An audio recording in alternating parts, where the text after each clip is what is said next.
Hello friends, कैसे हैं आप सभी। उम्मीद करते हैं अच्छे होंगे। तो लोग आज के सेशन में हम एक महत्वपूर्ण न्यूज़ के बारे में आप लोगों के साथ डिस्कस करने आए हैं, जिसे हम लोगों को सबको उस न्यूज़ से अवगत होना है तथा अपने आसपास के तथा हर लोगों को भी अवगत कराना है। इससे यह न्यूज़ बहुत ही इम्पोर्टेंट हो जाती है हम लोगों के लिए। यह एक अपनी माताएं बहनें व महिलाओं की निजता व सुरक्षा का विषय हो जाती है। अभी अभी हमारे 31 अक्टूबर 2022 को सुप्रीम कोर्ट ने अपने एक ऐतिहासिक फैसले पर टू फिंगर टेस्ट पर रोक लगा दी है। जस्टिस DY चंद्रचूड़ और जस्टिस हेमा कोहली की बेंच ने नाराज़गी जताते हुए कहा कि ऐसा करने वालों पर सख्त एक्शन होगा।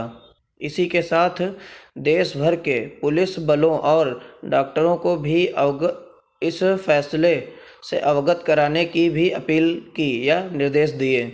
आइए जानते हैं क्या है यह पूरी कहानी या पूरी न्यूज़ क्या है या पूरी न्यूज़। दोस्तों, हमारे यहाँ इतने बड़े लोकतंत्र में एक शर्म की बात यह है, दुर्भाग्य है हम लोगों का कि इस तरीके की बातें करने का विवश हो रहे हैं कि आप लोगों के बीच में ऐसी बातें करना भी बताना भी हमें शर्म महसूस होती है। लेकिन क्या किया जाए, लोगों को बताना भी बहुत आवश्यक है, जो कि हमारे समाज में रह रही महिलाओं व बच्चियों को की सुरक्षा के लिए बहुत ही महत्वपूर्ण है।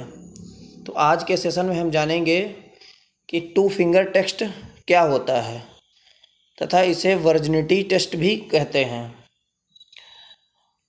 और जानते हैं कि सुप्रीम कोर्ट ने इस पर क्या कहा। क्या यह टेस्ट वैज्ञानिक है? आगे हम जानते हैं कि संयुक्त राष्ट्र मानवाधिकार या UN वुमेन और WHO ने इस पर क्या कहा। तो आइए जानते हैं इस पूरे मामले की न्यूज़ को। आज के सेशन में पूरी न्यूज़ हम आप लोगों से साझा करते हैं। बने रहिए हमारे साथ। चलिए स्टार्ट करते हैं आज के वीडियो को। आइए जानते हैं कि टू फिंगर टेस्ट क्या होता है। इस टेस्ट में महिलाओं के प्राइवेट पार्ट में 2 उंगलियां डालकर टेस्ट किया जाता है तथा इसमें यह भी जांचा जाता है कि पीड़िता के साथ दुष्कर्म हुआ है या नहीं, जबकि इसका कोई वैज्ञानिक आधार नहीं है। तथा इसमें यह भी पता लगाते हैं कि महिला यौन रूप से सक्रिय है या नहीं। अगर जननांग में आसानी से दोनों उंगलियां चली जाती हैं तो महिला को यौन रूप से सक्रिय माना जाता है। इसी परीक्षण में महिला के कौमार्य या अकौमार्य को भी मान लिया जाता है। इसमें डॉक्टर पीड़िता के प्राइवेट पार्ट में उंगलियां डालकर यह भी पता लगाता है कि उसमें उपलब्ध पतली झिल्ली, जिसे हाइमन कहते हैं, यह बरकरार है या नहीं। जबकि वैज्ञानिकों का कहना है कि सेक्स संभोग के अलावा भी किसी कारणों से हाइमन या झिल्ली टूट सकता है, जैसे कि कोई खेल खेलना, साइकिल चलाना, टैम्पॉन का इस्तेमाल किया जाना या चिकित्सा परीक्षणों के दौरान आदि कारण हो सकते हैं। तथा इस टेस्ट से यह पता नहीं लगाया जा सकता कि रेप हुआ है या नहीं। इसके अलावा जब प्राइवेट पार्ट की मांसपेशियों में शिथिलता का पता लगाने की बात आती है तो मनोवैज्ञानिक अवस्था एक प्रमुख भूमिका निभाती है, क्योंकि एक परेशान या व्यथित के मामले में प्राइवेट पार्ट की मांसपेशियां तनावपूर्ण हो सकती हैं, जैसा यौन उत्पीड़न के मामले में होता है। इस टेस्ट से यह पता नहीं लगाया जा सकता कि रेप हुआ है या नहीं। आइए अब जानते हैं सुप्रीम कोर्ट ने क्या कहा। सुप्रीम कोर्ट ने अपने फैसले में कहा कि टेस्ट करने का यह एक आक्रामक तरीका है जो बहुत ही शर्मनाक है, जिससे फिर से पीड़िता महिला दोबारा पीड़ित करता है। टू फिंगर टेस्ट नहीं होना चाहिए।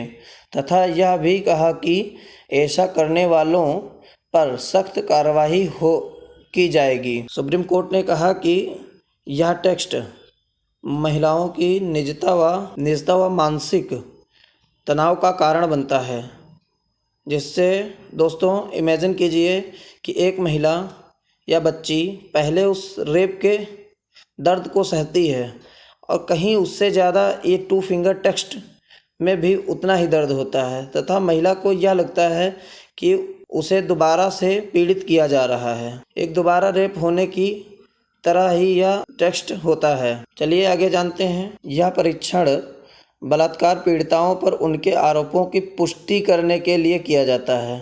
अब समझिए दोस्तों कि एक तो बच्ची या महिला पर दुष्कर्म हुआ, उसके बाद में हमारे देश में ये है कि उसकी पुष्टि की जाए, उसकी पुष्टि की जाती है।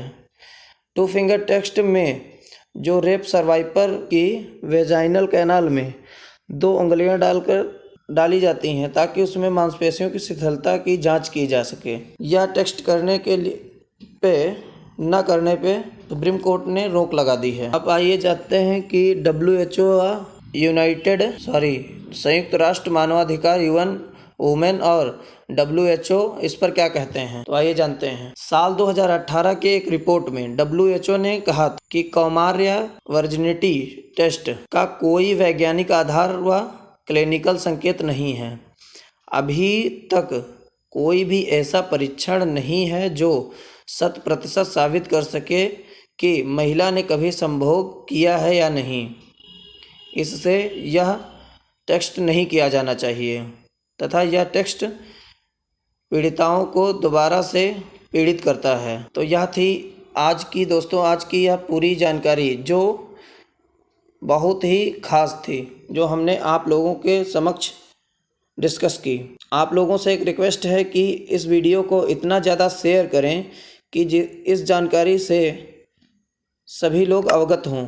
और सुप्रीम कोर्ट ने भी कहा है कि ऐसा करने वालों पर सख्त एक्शन होगा तथा इसी के साथ देश भर के पुलिस बलों और डॉक्टरों को इसे फैसले से अवगत कराने के निर्देश दिए हैं। सुप्रीम कोर्ट ने कहा है कि यह ज़्यादा से ज़्यादा सबको, डॉक्टर, पुलिस बल, सबको अवगत कराया जाए ताकि आगे इस तरीके की हरकत ना की जा सके। उम्मीद करते हैं कि आपको जानकारी पसंद आई होगी।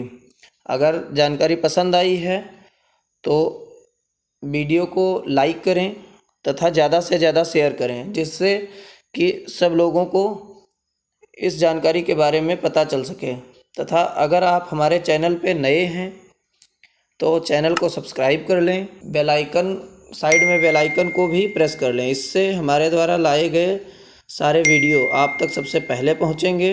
आज के लिए इतना ही, मिलते हैं अगले वीडियो में एक नए टॉपिक के साथ। तब तक के लिए धन्यवाद।